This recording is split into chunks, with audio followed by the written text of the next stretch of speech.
this is New Time on Silkway TV channel. We introduce you with the most visible news and important events that happened throughout this week in Kazakhstan and Central Asia. More details on politics, economy, social and cultural life with opinions from the most recognizable experts of Kazakhstan and world. I'm Dorian Sagulov and this is what you'll see today.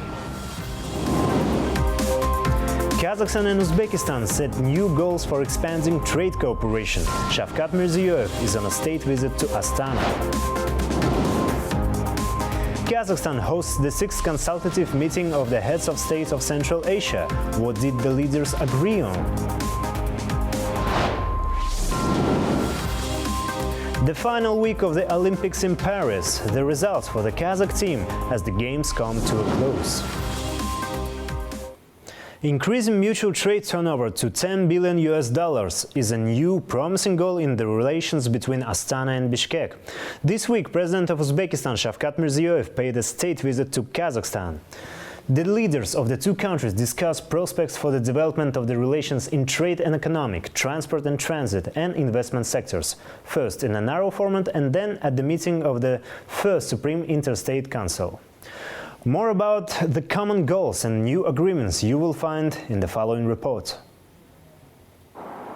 In a symbolic gesture reflecting the close ties between the two nations, President Mirziyoyev arrived at the Kazakh president's residence in a limousine provided by Kazakhstan rather than his own armored vehicle. The president of Uzbekistan is no stranger to the Kazakh capital, having visited Astana earlier this summer for the SCO summit. The current meeting at the state level also followed the best traditions, an honor guard parade and the national anthems of the two countries, performed by an orchestra.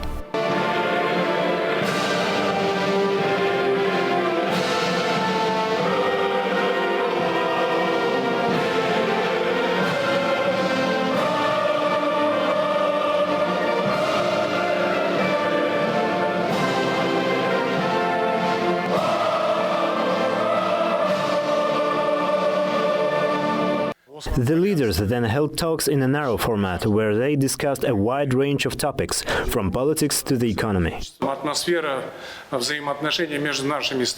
In recent years, the atmosphere of relations between our countries has significantly improved. We will make every effort to ensure our cooperation has tangible outcomes.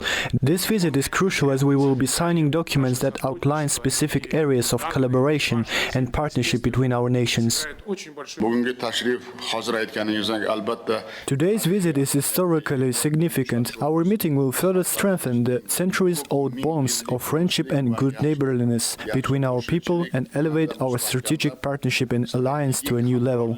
Kazakhstan remains one of Uzbekistan's largest trade partners, accounting for 9.3% of Uzbekistan's total foreign trade. Trade between the two nations continued to grow, with the last year's exports surpassing $3 billion and imports reaching $1 billion.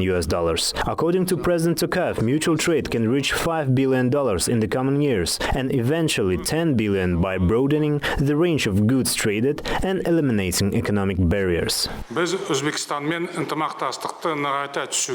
It is important to fully realize the potential of cooperation in such promising sectors as agriculture, mechanical engineering, energy, communications and digitalization. In this regard, it is necessary to launch the Central Asia International Center for Industrial Cooperation at the Kazakh-Uzbek border as soon as possible. Currently, we have around 70 joint projects valued over $3 billion, which are expected to create more than 14,000 jobs. President Tokayev also highlighted the importance of making the most of transit and transport advantages. Last year, cargo transportation between the two countries exceeded 30 million tons. A fast-track delivery service has already been established, and the two presidents participated via video conference in the official ceremony marking the arrival of the container train on the China-Kazakhstan-Uzbekistan route from Xi'an to Tashkent. They also inaugurated the opening of branches of Kazakh and Uzbek universities in Almaty and Chirchik, also via video conference.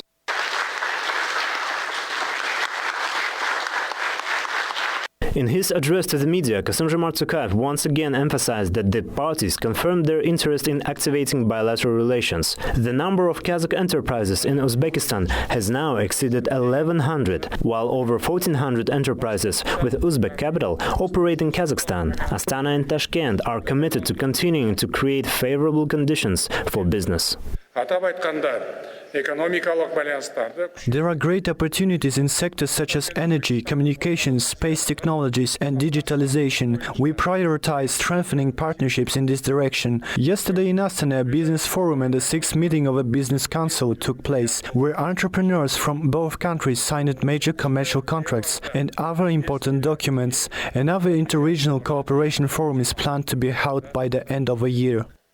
Shuni alohida ta'kidlamoqchiman, har gal Qozog'istonga tashrif buyurgan. We have agreed to step up efforts to develop interregional ties, which are a crucial area of our cooperation. There is a proposal to reformat the existing interregional cooperation forum into a council of regional heads involving all regions of our countries. A comprehensive program aimed at increasing mutual trade turnover in the near future will be adopted. As a result of Shavkat Mirziyoyev's state visit, 15 documents were signed aimed at expanding cooperation in agriculture, healthcare, and particularly in implementing projects in the field of transboundary trade. Daurin Isagulov, New Time. Kazakhstan and Uzbekistan stand as the foremost allies in Central Asia, sharing an aligned position on many regional and international issues. Trade between Kazakhstan and Uzbekistan reached $4.4 billion last year, with a 36% increase in goods deliveries. This growth reflects the expanding bilateral cooperation across key sectors, including industry, energy, transport, logistics, and agriculture. Looking ahead, experts of both nations are expecting the follow-up of strategic partnership from the state visit of Uzbek President Shavkat Mirziyoyev to Kazakhstan. According to Farhod Talipov, a professor of Webster University in Tashkent, two countries are committed to deepen the agreement on partnership signed back in 2013. This type of cooperation means that their relationships are comprehensive, including everything, all spheres, beginning from economic, mutual trade, infrastructure development, connectivity, and, cultural aspects, education, as well as coordination of foreign policy and security and defense policies of states. So that's why it is comprehensive, and I expect really a far-reaching and bold statement, including many interesting and important spheres. Notably, Uzbek President Shavkat Mirziyoyev's state visit to Kazakhstan coincides with the 6th consultative meeting of Central Asian presidents took place in Astana. Experts are highlighting promising prospects in transport communication and the establishment of a unified energy market. The concept of three consortia, focusing on transport and logistics, water and energy and food, as Mr. Talipov reminded, were initially proposed by the leaders of the five Central Asian states in the 1990s. Although the idea was revisited last year, it remains unsigned and experts are hopeful for its eventual realization.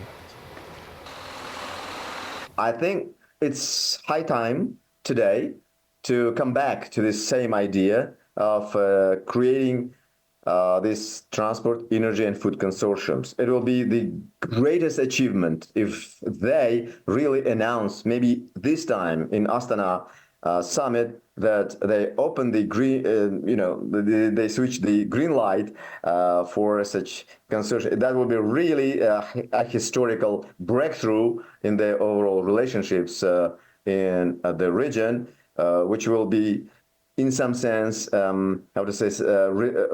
resemble to the European experience of integration, because they also started with smaller entities, which in our case can be consortiums. They also started with smaller entities, as I said, for instance, coal and steel, unity, something like that. So that's why I think it's high time. I think it will be unexcusable if they again delay the creation of such consortiums. So let's hope for better. Meanwhile, in an exclusive interview to the Silkway, Minister of Investment, Industry and Trade of Uzbekistan, Laziz Kudratov, shared the results and plans for economic cooperation in Central Asia, underlining the expansion of trade between Kazakhstan and Uzbekistan. According to Mr. Kudratov, during the state visit of the Uzbek president to Kazakhstan, a $1 billion contract was signed in the area of car manufacturing process in Kazakhstan.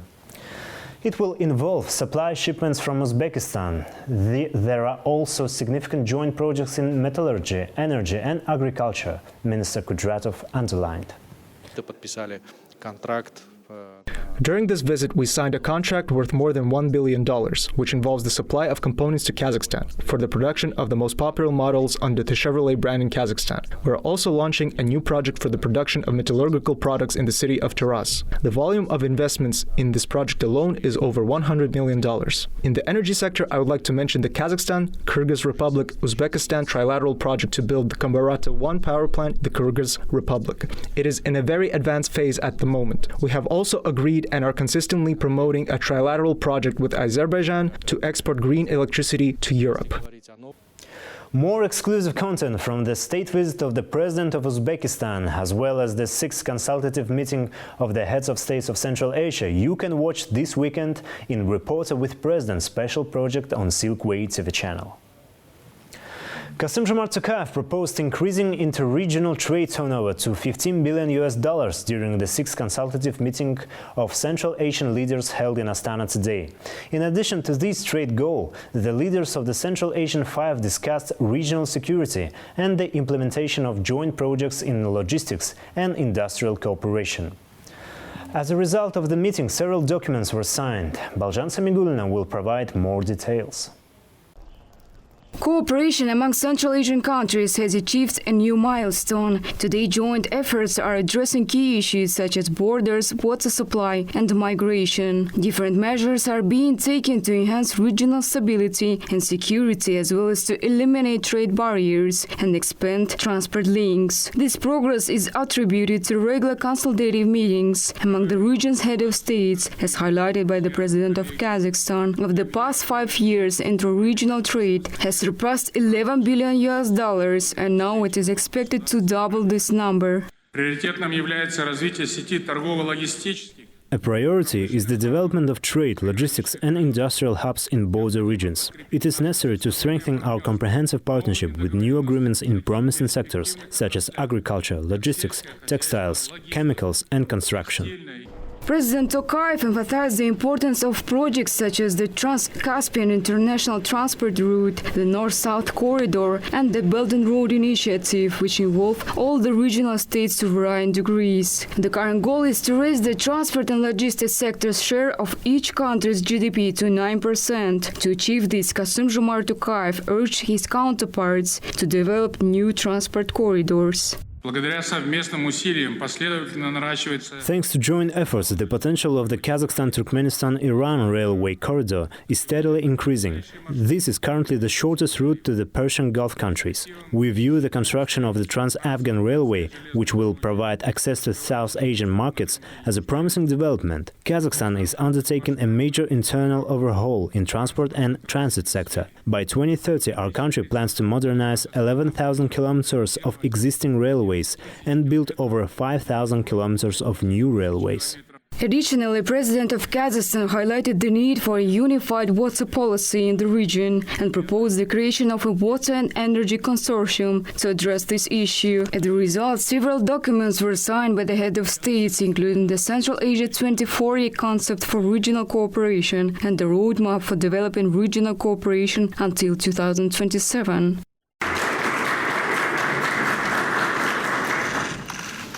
Following the consultative meeting, the session continued in an extended format with Azerbaijani President Ilham Aliyev and the head of UN Regional Center for Preventive Diplomacy for Central Asia, Kahaim Naze, who joined the meeting as honored guests. In the light of complex global processes, President of Kazakhstan emphasized the importance of developing a unified vision for advancing regional cooperation. In this regard, Kassym-Jomart Tokayev expressed confidence that the decision made today and the effective implementation will further strengthen the multifaceted partnership, reflecting long-standing friendship and mutual support. Cooperation in the field of ecology and combating the effects of climate change is of significant importance. We face similar challenges, so expanding interactions, improving coordination and sharing experience on climate issues are particularly crucial. Thus, the latest consultative meeting of Central Asian heads of states reaffirmed the commitment to enhance cooperation further. The leaders agreed that the region's future relies on building trustful dialogue and collaboratively addressing both internal and external challenges. The next consultative meeting is scheduled for next year and will be chaired by Uzbekistan. Baljan Samigulina, New Time. Central Asian states should focus on collaborative transport connectivity, said Aydar Kurmashov, the head of Asian Studies at Kazakhstan Institute for Strategic Studies. The expert advocates for regional openness to ensure all member states benefit from transport routes, creating a unique transport and logistic consortium for the region. Let me remind you that the challenges and benefits of regional transport consortium have been discussed since 1990, and as experts noted, it's crucial to revisit these discussions to enhance regional integration and economic growth. Details in the following interview.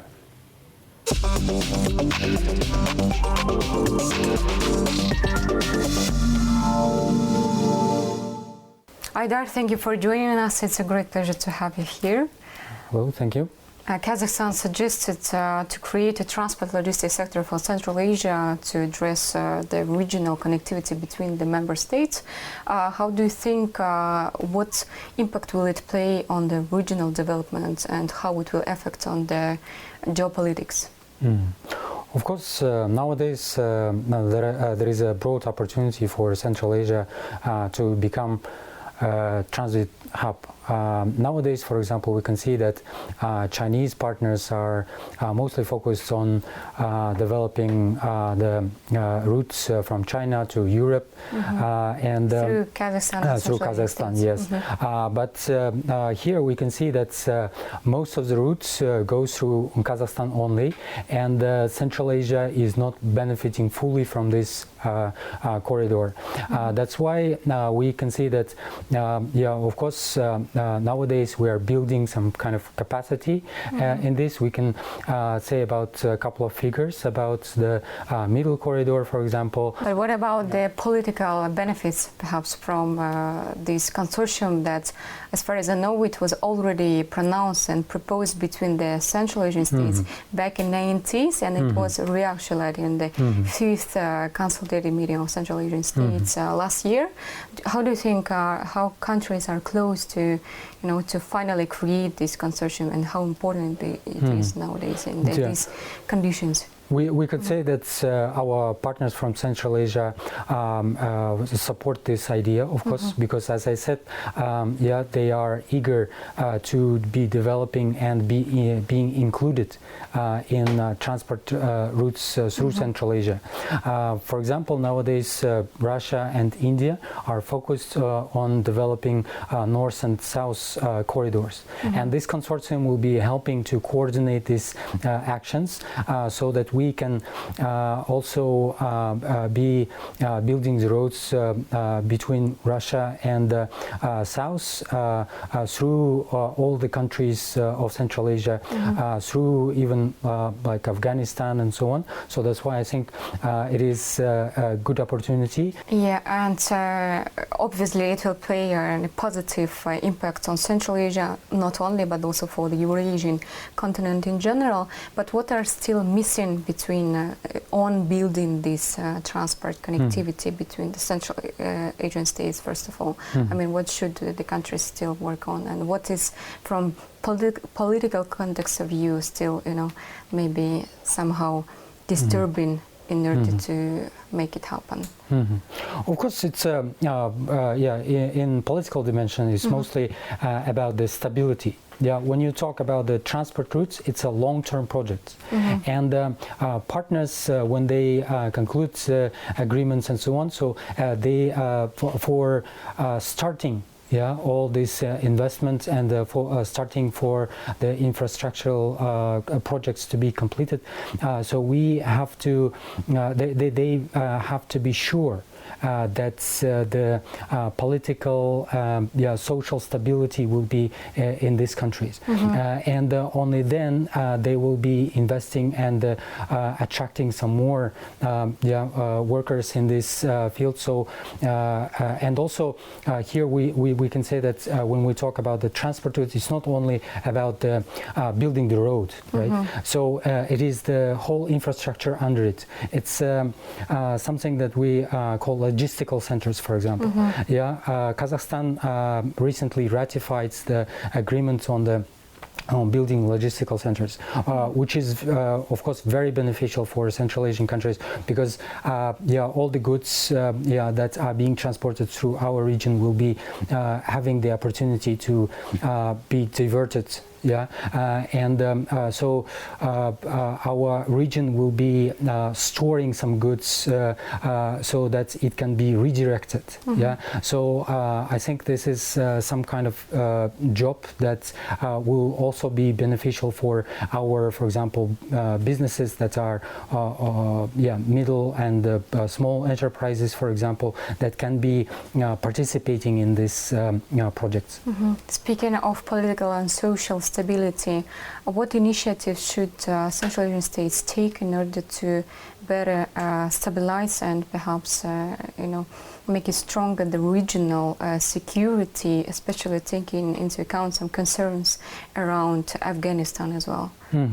Of course, it's not only up to the political leaders to be handshaking on this, right? It is also the interest of the business, as I said. So that's why we have to be giving up more kind of competition between the business people between different countries, right? So we have to be mostly focused on making the general united effort on this, right? Once it's built, once it is we have the routes that are connecting our countries, then it will be benefit for all. So that's why I think we here also have to be convincing more on being less competitive and being focused more on the united effort on building transport. Do you think they are not united enough right now? Yeah, of course. So everyone is mostly focused on building the roads on their own territory that will be unique for uniting, for connecting, far-fetched regions, right?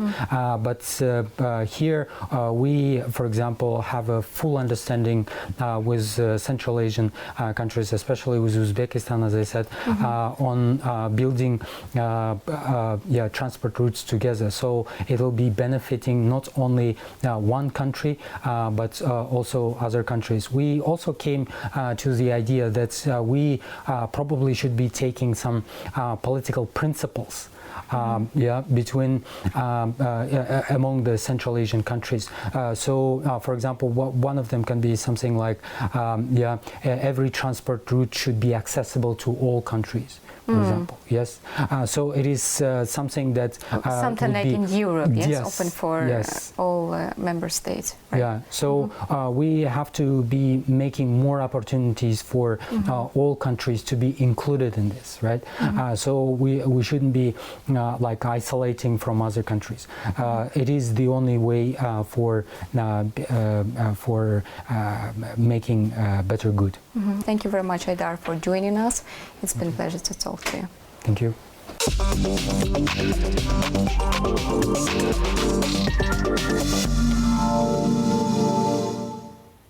Kassym-Jomart Tokayev had a phone conversation with Japanese Prime Minister Fumio Kishida. The President of Kazakhstan showed solidarity with the Japanese people following the recent earthquake in Japan and hoped that there wouldn't be any serious consequences. Prime Minister Kishida in turn expressed regret over having to postpone his official visit to Kazakhstan. He was scheduled to visit on August 9 and 10 to attend the first Central Asia plus Japan summit. However, the visit was cancelled due to a warning of a possible new powerful earthquake near the Japanese islands. Japan's meteorological agency issued the warning just hours after a 7.1 magnitude earthquake hit the country's southwest on Thursday. Japan also aims to contribute to the development of the Central Asian region. A large-scale C5+1 business forum took place in Astana today, bringing together over 450 representatives from Central Asian delegations and globally recognized Japanese companies.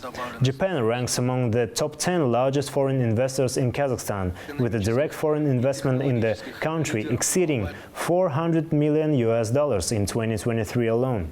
Currently, over 60 Japanese companies are operating in Kazakhstan, primarily in the mining and industrial sectors. In his welcoming speech, Kazakhstan's Prime Minister Olzhas Bektenov highlighted key areas for expanding multilateral cooperation.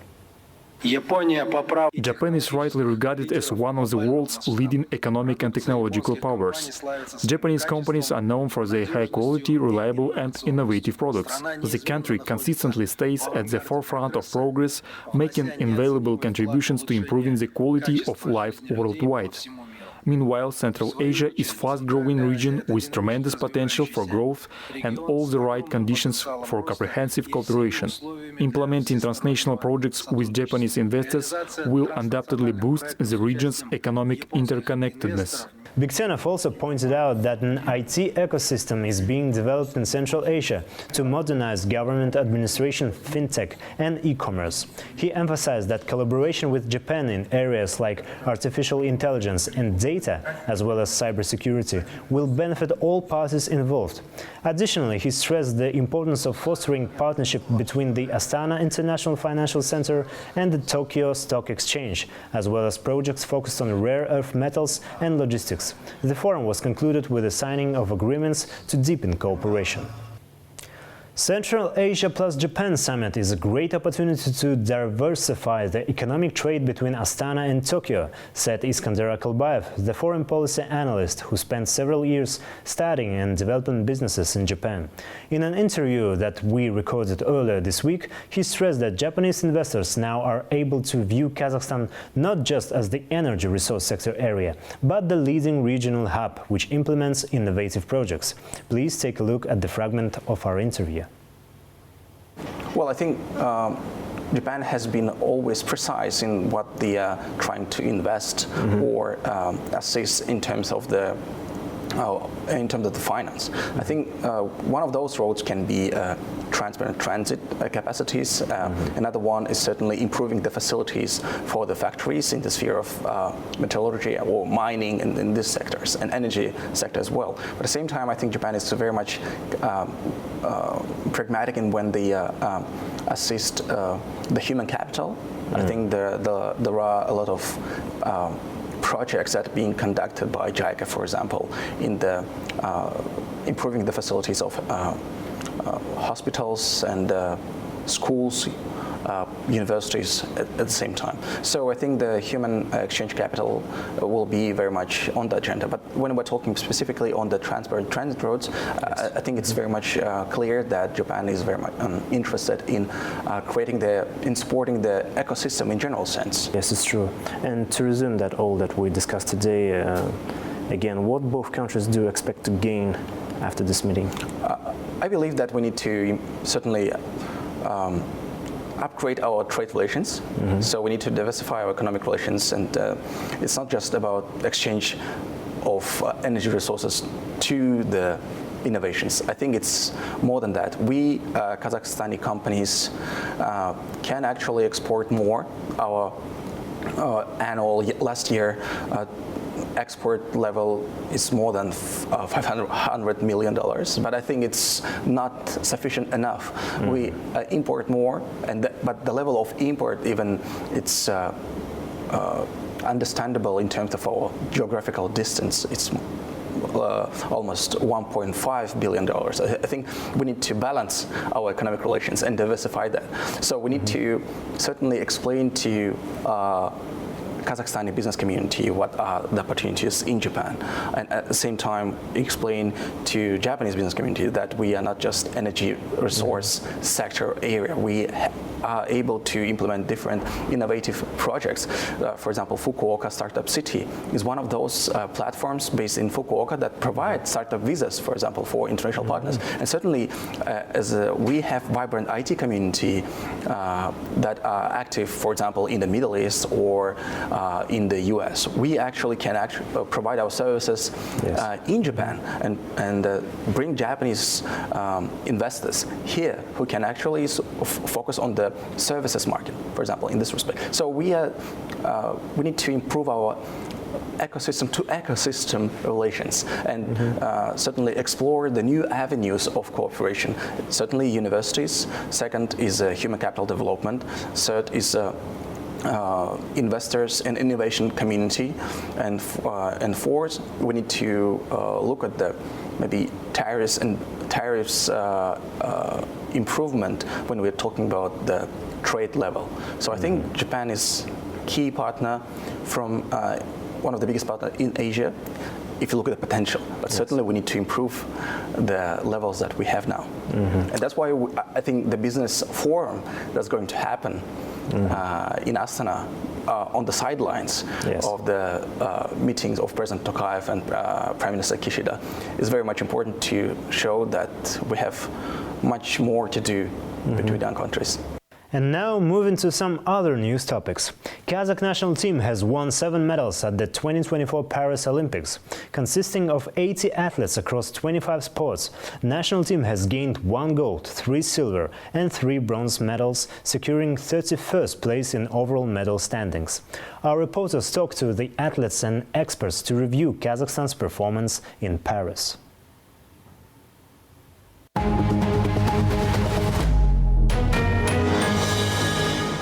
Kazakh team's standout achievement at Paris Olympics came from Yeldos Smetov, who won gold in judo. Smetov triumphed over France 2023 European champion Luka Mkhidze in the men's 60 kg final, securing Kazakhstan's first gold medal of the Games.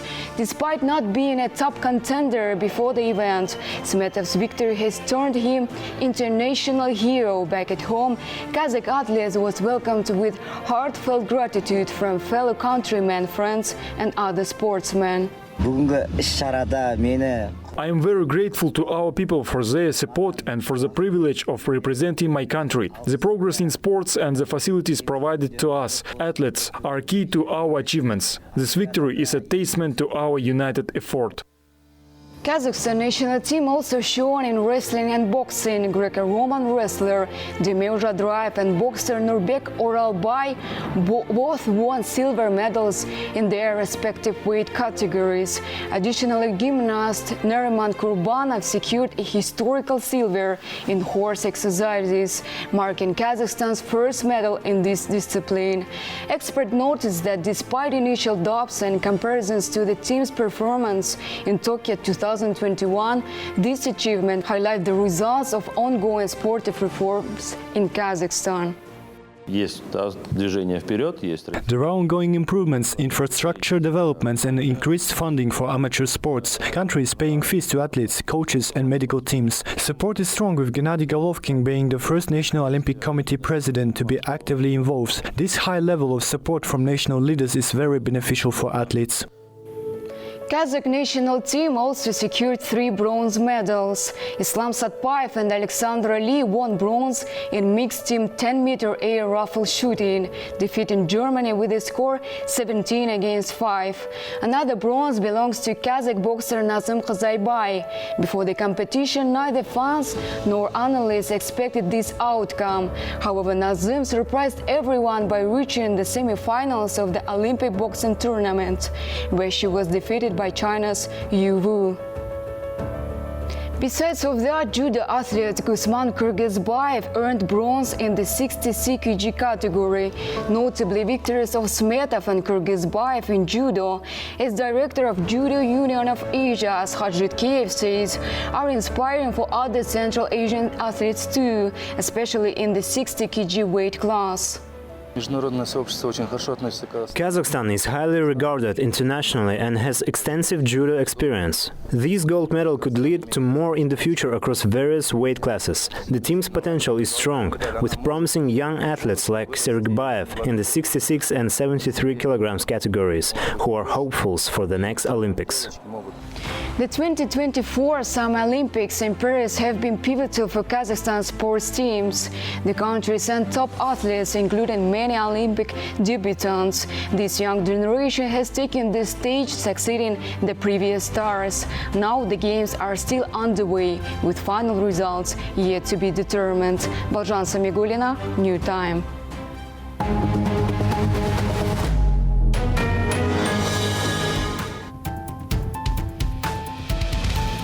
That's it for today. All the main news about Kazakhstan and Central Asia you can find here. More special projects about our country you can also watch on Silkway TV channel. So stay tuned and see you next week.